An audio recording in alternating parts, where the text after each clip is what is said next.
Hey everyone, welcome back again to a final sector. We're pushing out the videos because F1 is back and we've got, was it 5 rounds in 6 weekends? So we got to cover it all. There's so much to cover, right? I'm not looking forward to the turnaround process for the editing in this period, if I'm honest. Well, we'll keep it brief. We've had a bit of a look. There's not too much happening in Miami. We came off last year, the first year we went there, of course. It was all right, but maybe that's because there was still a fight between Max and Charles, so it masked a bit of maybe a sleepy track that it is. But we'll have to see how we go. Baku was sleepy the first time we went to it, but then we just had another sleepy Baku, so maybe it's all gone to crap and everyone's going to leave the sport again. When is Drive to Survive 2? So we do have Miami coming up. It is a bit of a back-to-back, so I guess we'll have to see. First race we've had, I guess, back after the little break with 3 practice sessions. So maybe some teams like McLaren that took new bits might have a bit more time to get up to speed there now.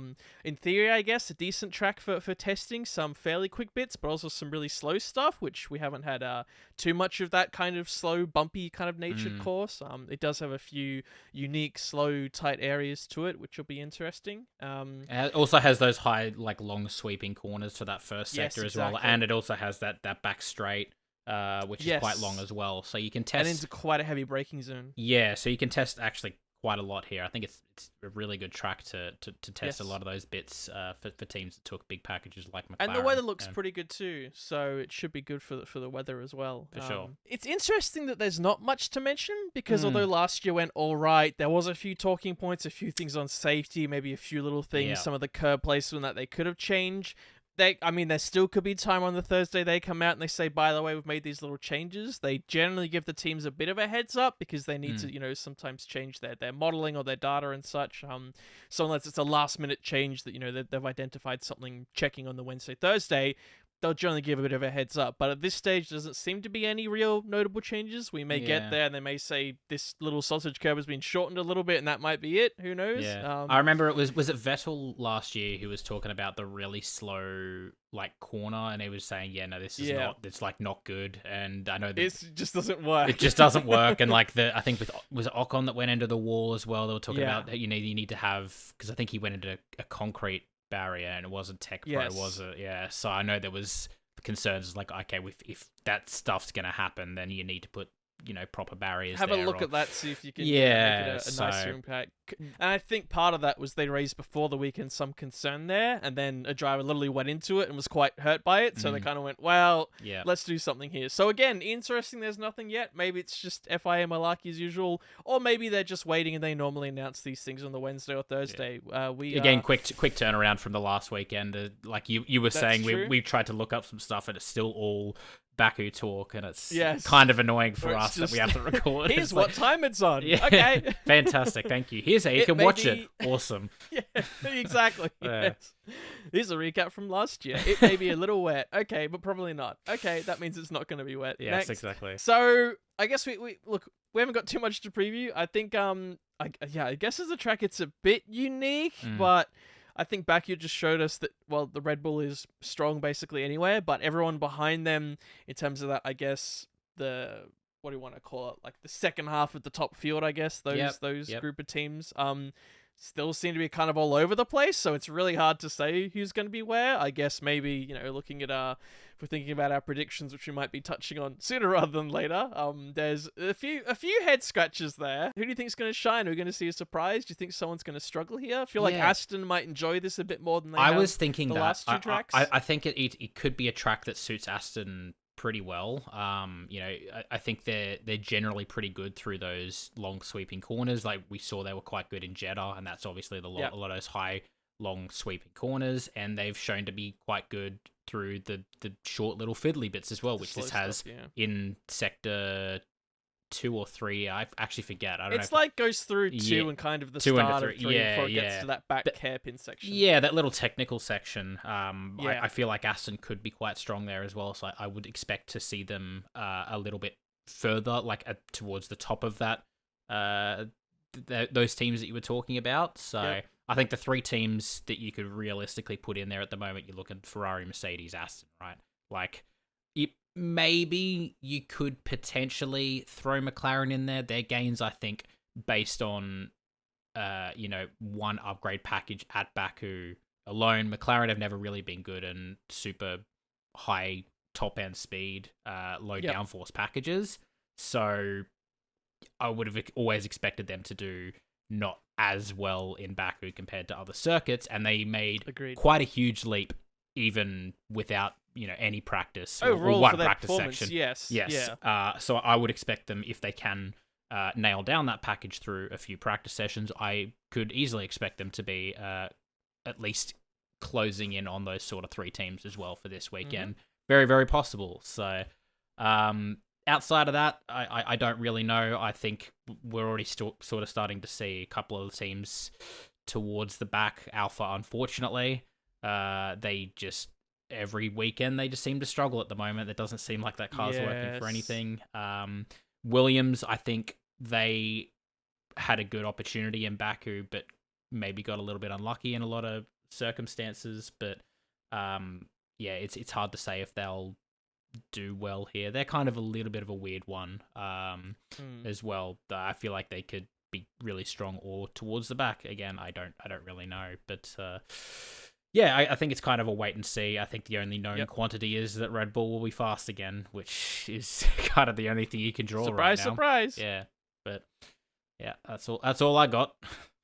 No, that's fair enough. So I guess then, we should just run into it. So predictions, the status. We I don't know if we necessarily went bold in Baku, but I guess we did have a result that was a little mixed from the norm. So we both basically got a point out of the I guess it was the 5 predictions that we had. So we got 2 half points each, which brings it to I think it's 4.5 for myself and 6.5 for you. So I still have plenty of time to catch up. Oh, it's anyone's game.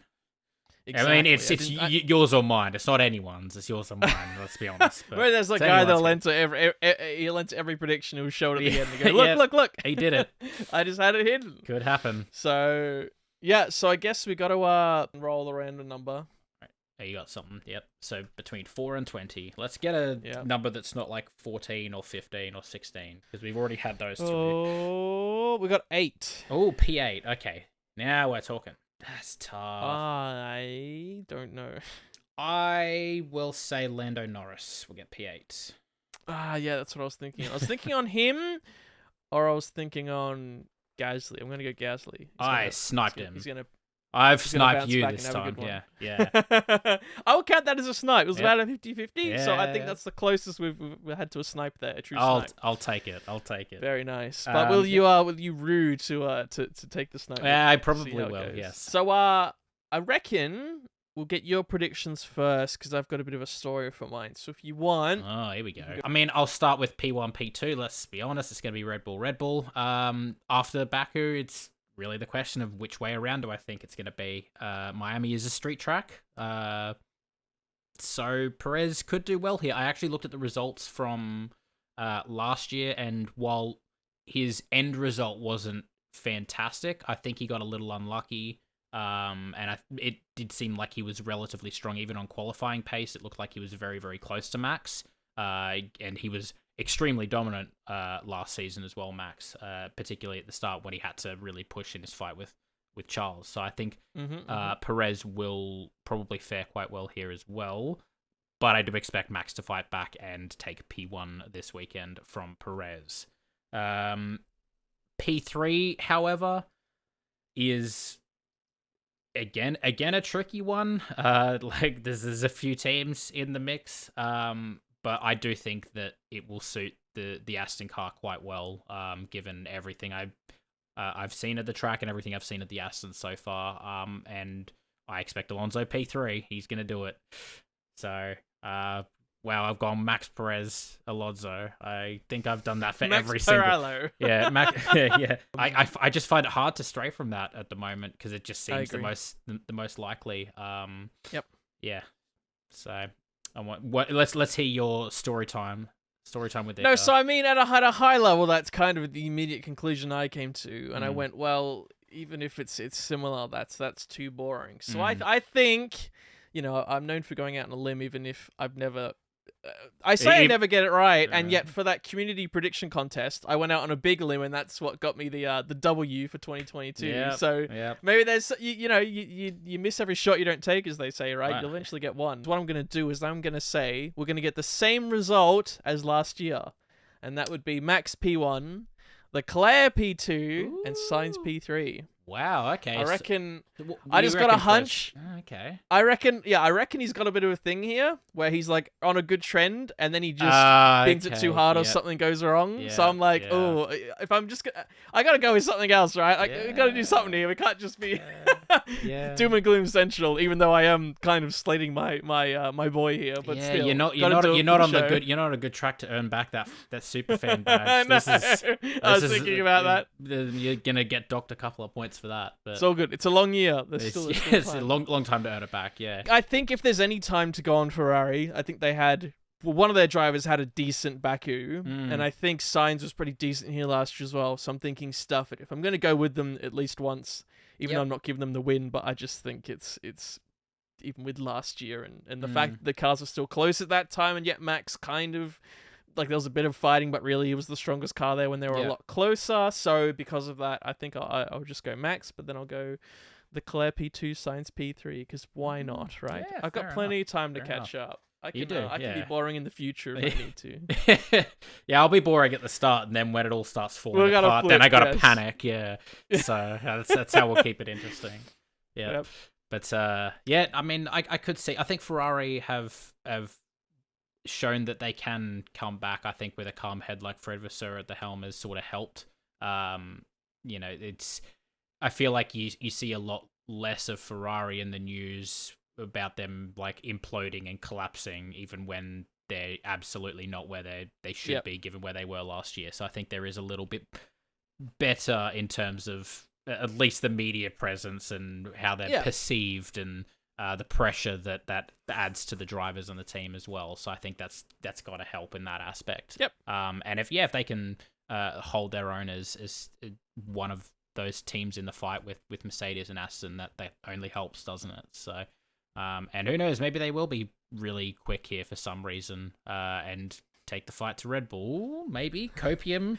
I never said they were taking the fight, let's be clear. Yeah. I don't know if there'll be a fight, maybe for P1, but yeah. Yeah. We'll have to wait and see, but indeed. So we kick off. I guess it kicks off in a matter of days or hours, depending on I suppose when this goes up. So be sure knowing to, me, it's going to be hours. I'll have it done literally the night before. Yes, be sure to check whether you're gonna pull all nighters, depending where you are in the world, of course. But it's still, even if it's going to be dry, it's still nice to have F1 back. I still.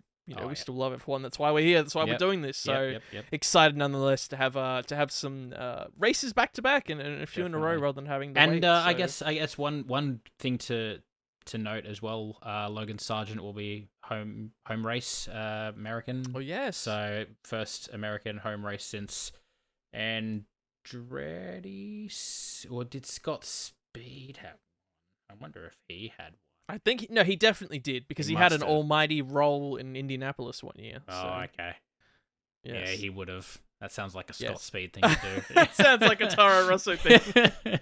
Yeah. So it's gonna be great for him. Yeah. So maybe I think he could do hopefully quite well here. I think he's impressed so far with a little bit of maybe some unlucky, and a little bit of unlucky things happen as well. But yeah, definitely some first year jitters, but maybe having that home crowd behind him might give him that extra push. And that Williams I think could be quite strong. If their pace at Baku was anything to go by. So I think it'd be good for him. But just wanted to throw that in there because I thought it was a nice little tidbit. So. No, that's fair. And if he mucks it up, he's got 2 more chances for the home crowd to show that he's actually good. So. It gets more than most drivers. In fact, almost all drivers. So I guess we'll wrap it up there. Look, if you've got any predictions, thoughts, otherwise, let us know. If you've got a daring call, something we might have missed from last year that you think could make a difference, let us know. In the comments on whatever you're listening to, whether it be Spotify or on YouTube or on any other platform you might have hooked into that that we've managed to sprawl into. So. We hope you all enjoy the weekend. We'll be back when it's all over, giving our thoughts and opinions on it. Hopefully we have some stuff to talk about. Yep. And Other than that, we'll catch you guys in the next one. Take care. Bye.